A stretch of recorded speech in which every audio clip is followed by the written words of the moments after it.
Hi, Namaste. My name is Reinhard Jung. I come to you today as the director of a Canadian non-profit organization called Om Illumination, an organization dedicated to spreading knowledge, information about the process of self-realization. We are now promoting a movie about the process of self-inquiry as recommended by Bhagavan Sri Ramana Maharishi for self-realization. You can view this movie at our website omillumination.com. One of the teachers in this movie is Reinhard Jung.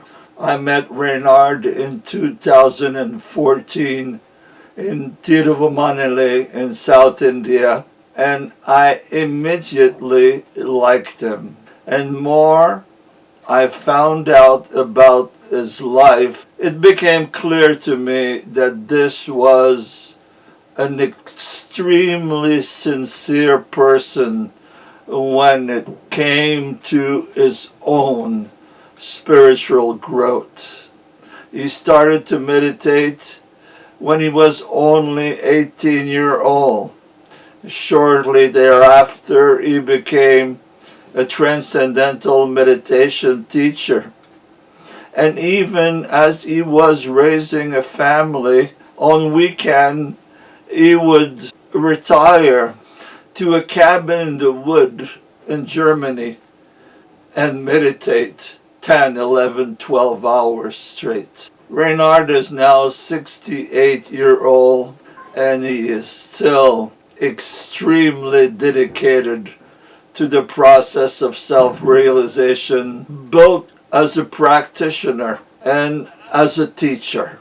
He is now mentoring people in their spiritual journey, and you can find information about his work on his website that I will post at the end of this presentation. Today I continue my conversation with Reinhard, and we will be focusing on, among other subjects, is it possible to mix the process of self-inquiry with other spiritual traditions?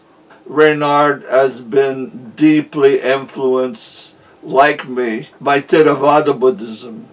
And for me, one of the most important part of Buddhism is metta, or the process of developing a heart of loving kindness. When the Dalai Lama was asked, what is, in a few words, your religion? The Dalai Lama said, to have a warm heart. The Buddha said 2,500 years ago that there is no one in the whole universe that deserves more love and compassion than one own self. It is important for me to develop day after day a warm heart of loving kindness. I have met people practicing self-inquiry, and it has become more of a mental process, and they forget about focusing on developing qualities of the heart. Some of them even say that it is inferior to focus on the heart. And I say, as Jesus said, to love God with all thy heart, with all thy soul, and thy neighbor as thyself. You must first develop that love for yourself and then expand that love outward. And even as you develop the qualities of the heart, you can also practice self-inquiry for the source of who is developing that loving kindness is ultimately your divine self. We are living in a very special time where all kinds of spiritual process from all kinds of traditions are now available to the public with a few clicks on the internet. Some practitioners of self-inquiry want to practice self-inquiry and nothing else. And I say that there is so many good spiritual practice that can be associated with the process of self-inquiry. And for me, it is developing metta, a heart of loving kindness. Reinhard Jung is one of the wisest teachers that I know in the world today. His character is clean. All that he really wants is to help whoever comes to him to get closer to their divine self. Many people reading the booklet, Who Am I?, think that one should ask the question to oneself, who am I? Is that the way to practice self-inquiry, or is this pointing to a way to access the self? The latter. It's not any formula will reveal the self, for sure. If it would be just a formula, it would be a mechanical thing. And that was, I was telling before, a question that came after experiencing deeper levels of the mind in TM, and you had also your experiences, and the seemingly intellectual way of asking, who am I? No, I said it before. To gain this qualification needs preparation, and many people will experience it differently. And Bhagwan was able to guide every person from his own level and his own temperament. There is no general formula. But in the end, we have to come to this I thought. Even a devotee of Krishna, let's take an example, who is venerating Krishna, who is the devotee?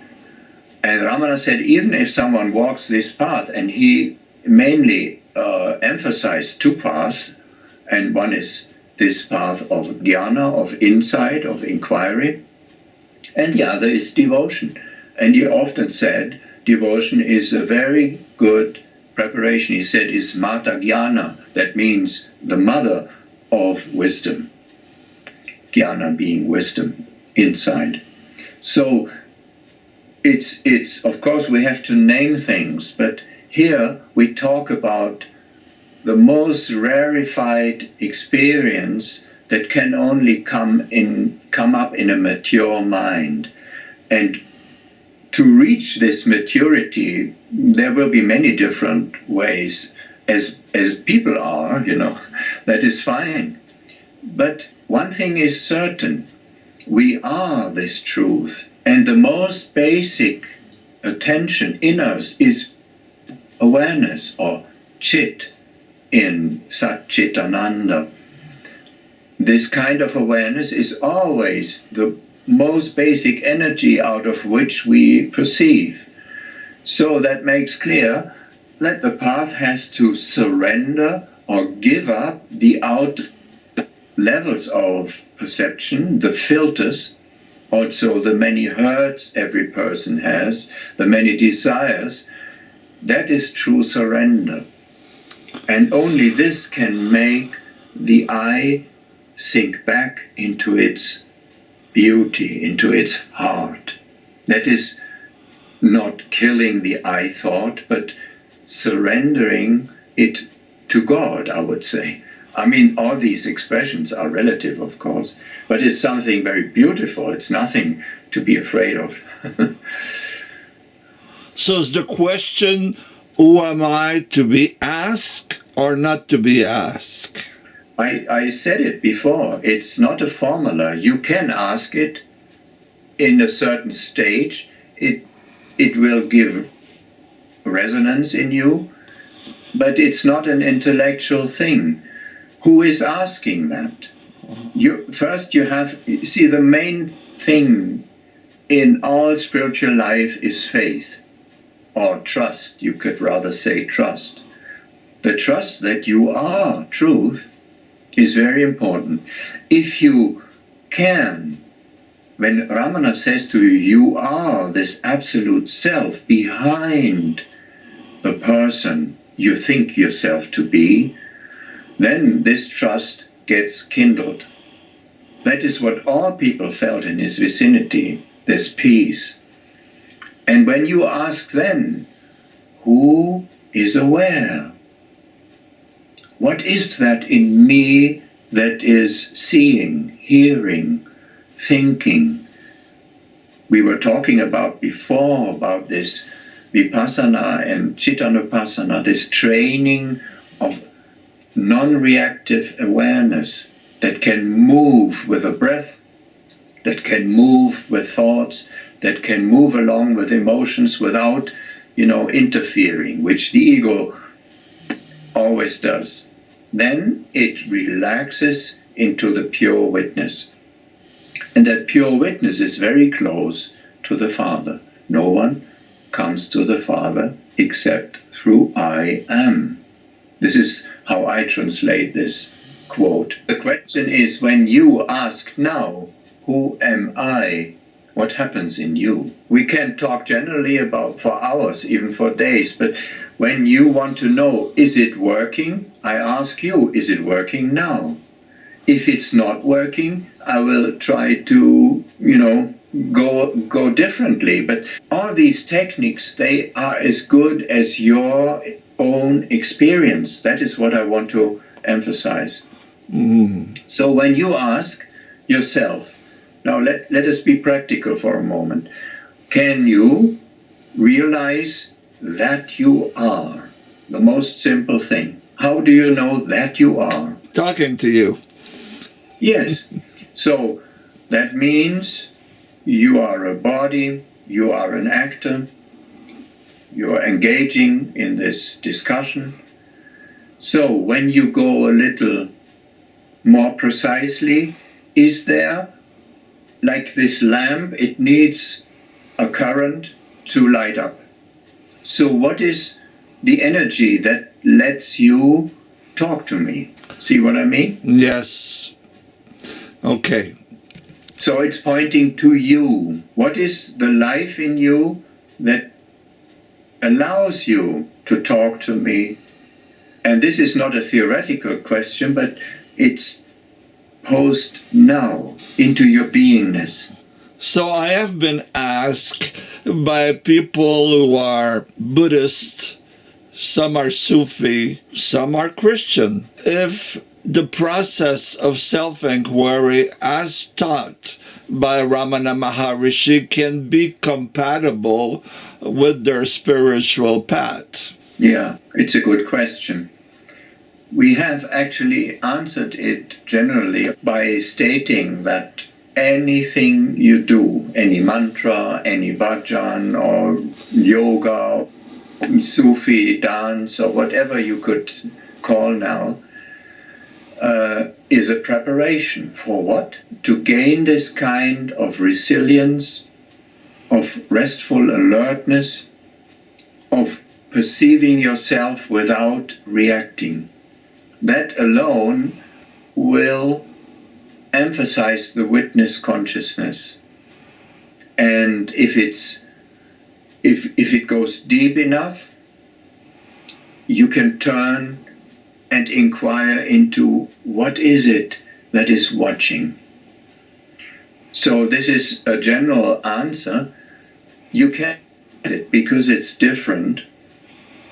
in different levels. I mean, if I do yoga, that's a physical thing. It's very beautiful. I do some yoga every day. I love to sing. And all that is fine. But the inquiry itself is the most subtle thing we can proceed towards. And it will come to a limit where we cannot proceed any further. So that means if you mix at the same time, you do different things altogether, it's unlikely that this subtlety will gain. Although I must say, I remember, quote, that Ramana answered such a question. He said, directly he may repeat a mantra, and during repetition also look into the source from where this mantra originates. That was a famous teaching to Ganapati Muni, a great Sanskrit scholar and a great yogi. And he was into japa, that means repetition of mantras, millions of times. He had repeated the name of Shiva in different mantras. He was good in that, but he had no peace. He had not gone beyond the mind. So first Ramana gave the teaching that was in 1906, I think, if I remember correctly. That was one of the first teachings Ramana gave verbally, because he wasn't talking much then. And first he told him how to inquire into the I. And then Ganapati asked, is that also possible during japa? And then Ramana exactly said that when you watch how the mantra comes out of your mind, out of its source, and you watch towards this arising of the mantra, not so much moving away with it, but you watch the process, how it's born, then you are also looking into the source. And that is also self-inquiry. Your mind will get fascinated and taken in. That is, in my words now, what he said to Ganapati Muni. Mm-hmm. So that is possible. Mm-hmm. So in any way, we have to find this subtlety and pure experiencing without restless jumping here and there. That is a high qualification. Mm. It can come about through many, many paths and techniques, but in the end, the interest into the source, what I called the trunk in my example of the tree before, will take in all other activities, because you cannot do two things together. If here the mind is already united, it's very strong, it's very brilliant, it's very attractive when you're near this source. The president of the Ramana Ashram, Mr. Sundaram, told me that there was two paths to enlightenment. One was self-inquiry and one is surrendering. So what is the difference between the path of self-inquiry and the path of surrendering one's mind, oneself to God or Guru? I mentioned it before. Ramana himself recommended both paths. He said, surrender is the best preparation, although most people come to realization, in the end at least, through inquiry. And also, I said before, it needs a great maturity. It's nothing, it sounds so easy to ask, who am I? But most people find it easier in the beginning to have devotional feelings, which are fine. Annamalai Swami, who was a direct disciple of Ramana, and I had the privilege to meet him for 5 years before his death in 1995. He was a bit ironic in this. He said to someone who asked a question accordingly, he said, you should not think that you are better off producing nice emotional feelings and believe this is progress. And you should not believe, because you find inquiry sometimes dry and difficult, that you are less progressed. Many people, stay, I cannot talk generally too much, of course, but this was already the case during the times of Ramana, that people enjoy, the peace of this great sage and his beauty, and they remain there, many did, and a few of them that were mature, he would also look after them. He sometimes gave even very specific practices. He didn't talk about it. So that means, that underlines what I said before. Self-inquiry is easy, yet it's also varied, and it needs preparation. And not all people are ready for it. It's nothing we can buy in a weekend course. We have to train, like a musician, I compared it before, who is training with his instrument, really devoting himself. And that is what brings out the qualification, or not.